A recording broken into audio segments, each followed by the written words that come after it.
Alright, so the guys over at Sounds Like a Drum posed a question about tuning and if it was possible to tune a drum just by seeing the pressure of the head. So that got me thinking about all the people that say, well, I tune by feel, which I totally understand what they're saying. I tune by feel myself, but at the same time, I heavily rely on my ears and making adjustments off of what I hear. But after thinking about all that, it got me wondering if I would be able to tune a drum set just by feel and without hearing it. Now, I don't know why you would need to do that. It seems like a pretty trivial skill to have, but I figured it would be interesting and a good way to test my tuning abilities, so we'll find out. So before I do get started, I have to give a big thanks to Zzounds for providing me the kits for this video. That's right, kits with an S, multiple kits for this video. Kinda overkill for such a dumb idea, but hey, why not? Both of these kits are a Pearl Session Studio Select and Ice Blue Oyster. The shells are a combination of birch and African mahogany. I've played one of these kits before, but only for a short amount of time, but I was still very impressed by it, so that's why I went with this kit for this video. So if you're interested in checking out this kit, there's a link to Zzounds' website down below in the description. So once again, big thanks to Zzounds for providing me these kits. So now let's get to tuning. Okay, so I tried to talk through what I was doing, but it was kind of boring and this video would be like an hour long. So for all of the drums, I loosened all of the heads and got them finger tight, then started tuning. For the rack toms, I got them where I thought was like a good medium tension, then brought them up just a little bit more to be safe, and I tried to get the batter and resonant side close to the same tension. For the floor toms, I have a very specific way that I tune them, which is really hard to do without hearing. I try and get the resonant side about a half step lower than the batter side. So I got the resonant side just above finger tight, then I got the batter side just above finger tight and brought that head up just a hair more to make sure that it was higher than the resonant side. Then the bass drum was probably the easiest. I tune all of my bass drums the same, so I usually bring up the resonant side just so it's a little bit papery but not completely loose. Then for the batter, I'll do the same, but then bring it up just a little bit more.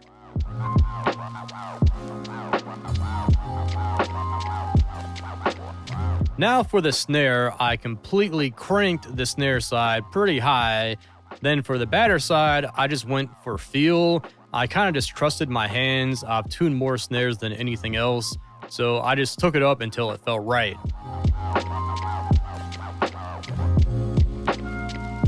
And for the snare wires, I had no idea how to tell if they were too tight or too loose, so I just tightened them until I knew they were way too tight, then loosened them until they were a nice medium tension.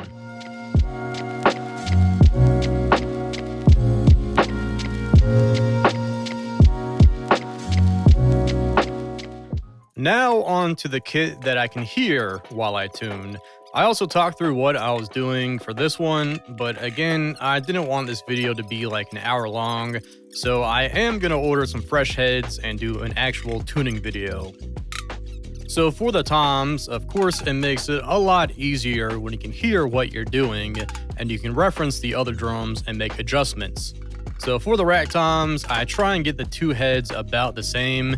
If anything, I'll make the resonant side a bit higher. So that's how I tune the 12 and the 10. And they're still not exactly the same, but if anything, I'd much rather have the resonant side head a bit higher than the batter head, because that will give you a little bit more tone and more resonance.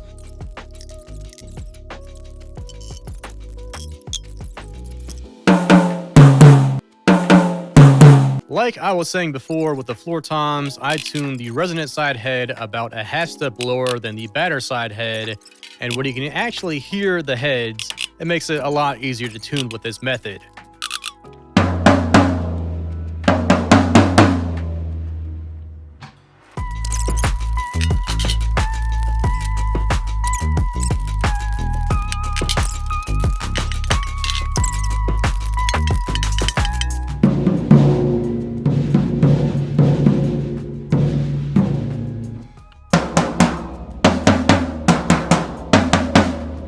And same thing with the bass drum, just like I was saying before, I tuned the resonant side head so it was a little bit papery, and then brought the batter head up just above wrinkle.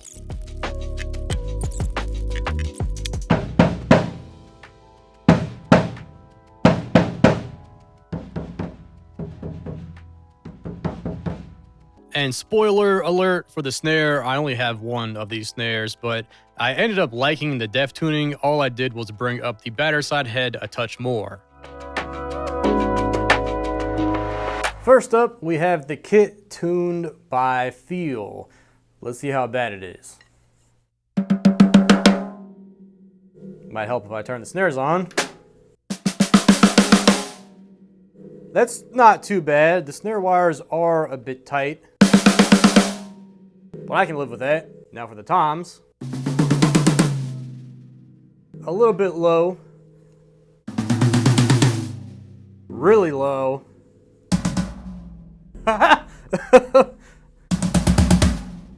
Really, really low. Now I'm scared to play this one. That's like not even tuned. So we have good, okay, not okay, bad, really bad, and then the kick. A bit tight for me, but I do have a t-shirt inside, so let me poke that around a little bit. Still is a bit tight, but it's acceptable.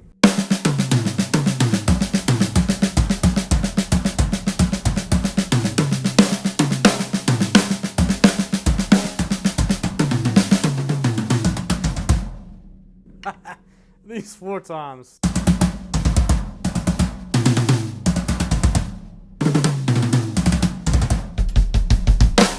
All right, so now for the tuned drum set.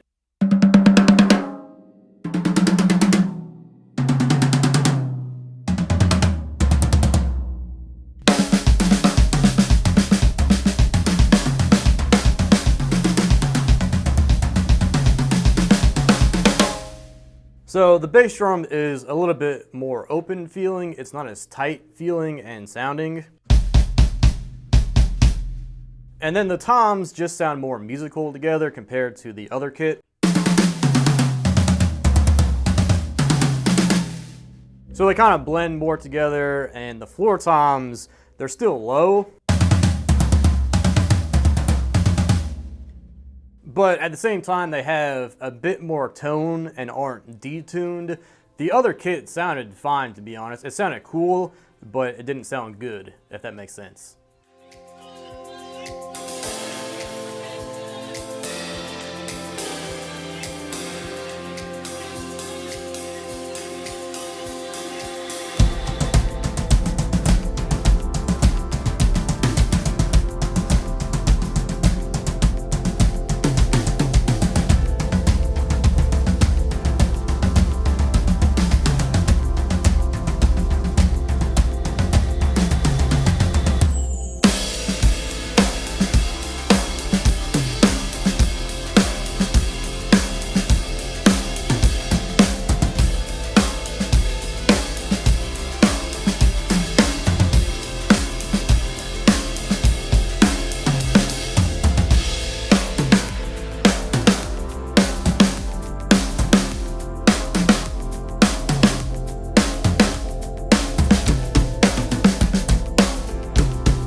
So the two kits didn't sound horrible. The biggest difference was probably the toms. The ones on the kit that I couldn't hear while tuning were way lower and didn't project as much compared to the kit that I could hear while tuning.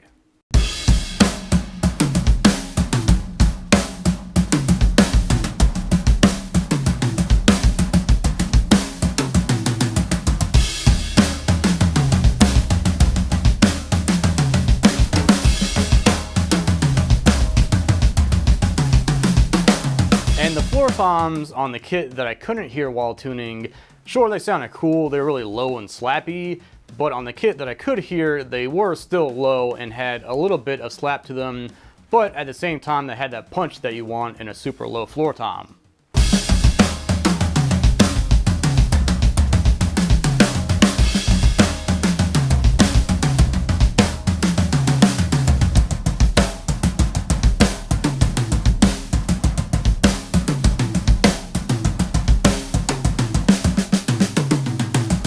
The two kicks were pretty similar, and on the one that I could hear while tuning, it has a bit more tone and is a bit more open sounding, and just together with the kit it blends a bit better.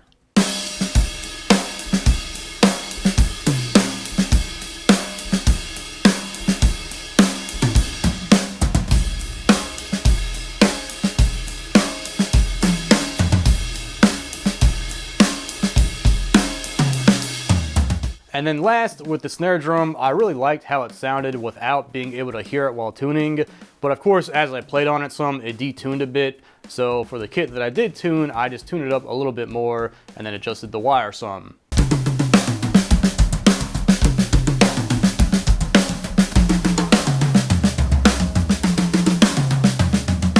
So this was just a fun little video, and if you ever had the chance to try this out, then I would say go for it, because you never know what kind of sound you'll find when tuning like this, but also it's a good way to test your tuning abilities. So once again, I have to give a big thanks to Zzounds for providing me with these two kits for this video. If you're interested in checking out this kit, there's a link down below. And like I said before, I plan on doing an actual tuning tutorial video, so stay tuned for that. Be sure to like and subscribe, drop me a comment, and I'll catch you in the next one.